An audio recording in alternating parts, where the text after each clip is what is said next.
What's up YouTube, how you doing? This is Mr. Tybox123 and in this video I'm going to be bringing you my full review of the 2013 MacBook Air.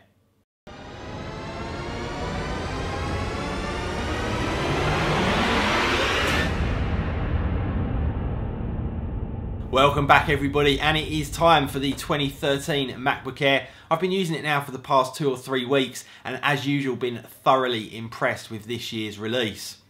Now the actual MacBook Air itself, my personal opinion is that it is definitely the single most attractive electronic device that is out there on the market today.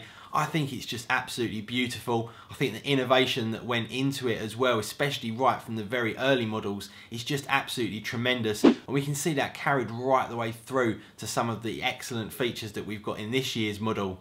In fact, I think the only device really in terms of aesthetics and beauty that can rival it is possibly the HTC One. Now, let's just take a little bit of a tour around first of all.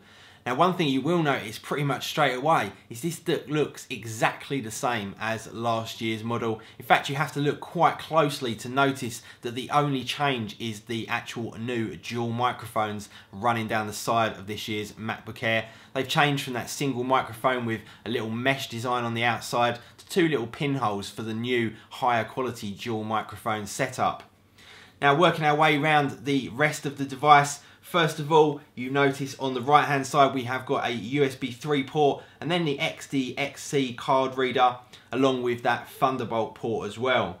Running down the left hand side of the device we have got the MagSafe 2 charger along with another USB 3 port, the headphone socket, and like I said, those brand new dual microphones. If we actually open the bonnet underneath, we can see we've still got that 720p webcam at the top of the display, and unfortunately we have not been upgraded to the latest Retina screen in the MacBook Airs just yet. It probably will come at some stage, but maybe this year just wasn't the year when they were ready to do it. We've still got a 1440 by 900 display, and it's actually a very adequate display.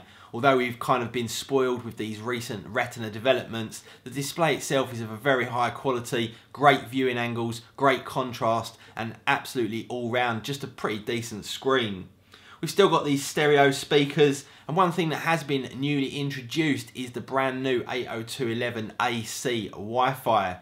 Now you can actually go out and get a new Airport Extreme that they released at the same time supporting that 802.11ac Wi-Fi, and the performance between the two is just absolutely phenomenal, beating my 100 megabit per second standard Ethernet speed by quite some way.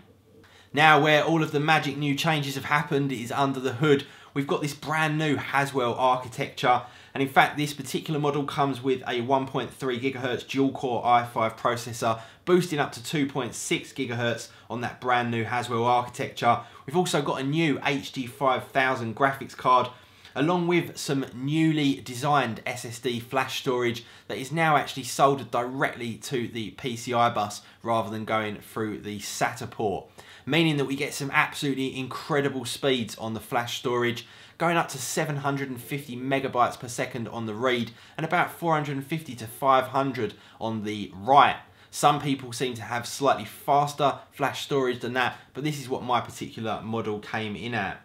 We've also still got the standard 1600 MHz DDR3 4GB of RAM on this base model, and in fact on the base model that I've got here, the performance is not significantly better than last year's model when you run things like Geekbench, but the real changes come in the fact that although the actual Geekbench score is just a little bit higher than last year's model, not a huge change that you might expect to see, the battery life that goes along with that is absolutely phenomenal.